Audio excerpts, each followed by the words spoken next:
Mon plaisir qualifiait l'attitude du président et donc de la région d'irresponsable après 10 jours de conflit.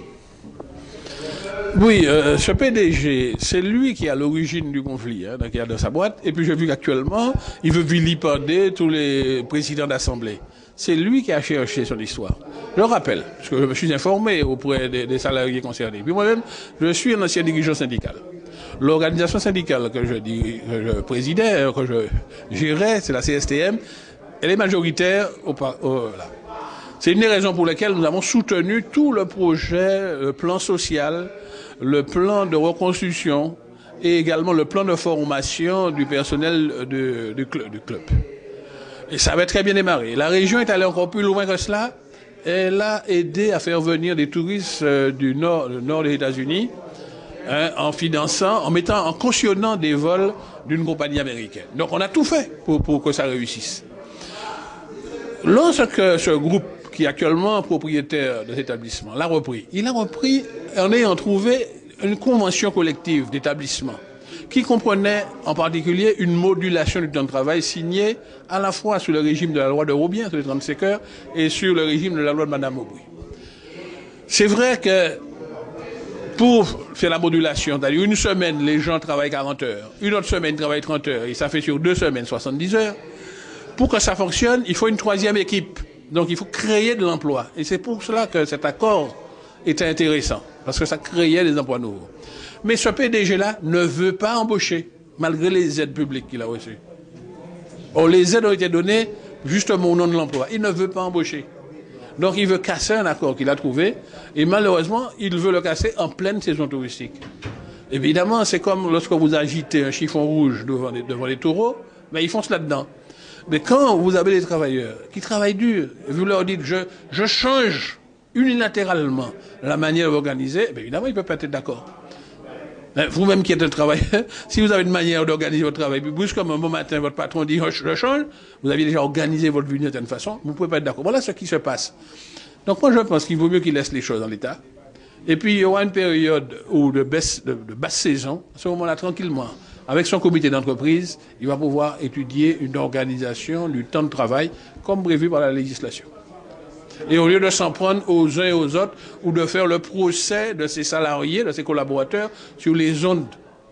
Je dis qu'un patron qui a un esprit d'entreprise ne va pas faire le procès de ses salariés sur les ondes. Ça ne se fait pas, ça. Il a fait le vote, enfin... Maintenant, il s'en prend à tout le monde. Il a déclenché. Et puis, tu en nichons mille, il faut 1000 EVDA, maintenant, il s'en prend à la terre entière. Il faut qu'il s'en prenne à lui-même. Il est trop impulsif. Il faut être tranquille et calme lorsqu'on gère. Vous voyez? Moi, je le connais bien. Il a une entreprise, c'est Marie-Sète qui parle, qui s'appelle La Seine. Eh bien, pendant très longtemps, j'ai été le conseiller syndical des travailleurs qui étaient dans La Seine. Mais c'est toujours pareil. Il s'énervait pour rien du tout. Il quittait la table. Et puis, résultat, les ordures restaient 11, 10, 15 jours sans être collectés. Ben, tout simplement parce que le patron était énervé. Maintenant, quand il retourne autour de la table, tranquillement, il signe et ça reprend, comme avant. Et ces travailleurs, d'ailleurs, ne lui en veulent pas du tout, parce qu'à la Seine a eu des difficultés financières. Il est venu nous trouver au conseil régional, accompagné de son comité d'entreprise, pour que la région puisse lui faire une avance remboursable, et c'est ce qui a sauvé la Seine. Donc, il sait s'appuyer sur les travailleurs lorsqu'il veut sauver les entreprises, mais une fois que les travailleurs l'ont aidé à sauver les entreprises, ben, il veut les vilipender. Je ne suis pas d'accord avec ça. Bon, est-ce que vous pensez que le gouvernement va fermer à Saint-Étienne?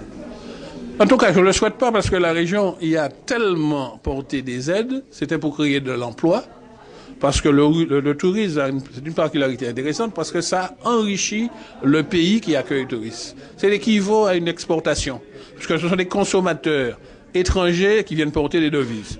Donc, et en plus, ça crée de l'emploi parce que c'est une activité de main-d'œuvre. Donc, nous ne souhaitons pas que le club ferme. Mais je vois que le malheur n'est pas loin d'arriver, parce qu'avec un PDG un petit peu irresponsable, malheureusement, ça peut faire fuir les clients. Au sujet du beau lycée Cheshire que vous avez présenté, une question, je vois qu'il y a un très grand toit.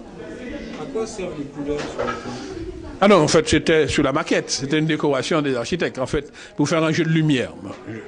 Mais en réalité, sur les toitures, nous allons récupérer les toitures pour mettre à la fois des panneaux photovoltaïques et des panneaux pour récupérer de l'eau chaude, puisque c'est un bâtiment à haute HQE, comme on dit, à haute qualité environnementale. Donc, on va utiliser l'énergie renouvelable. Donc, c'est dans le cadre d'une économie durable. Maintenant, le concepteur a prévu un panneau translucide. Dans la mise au point, on va devoir négocier ça avec lui, parce que tel que c'est là, ça risque au contraire d'avoir un effet de serre, chauffé en dessous. Donc, c'est un point de détail qui sera revu au moment de la réalisation.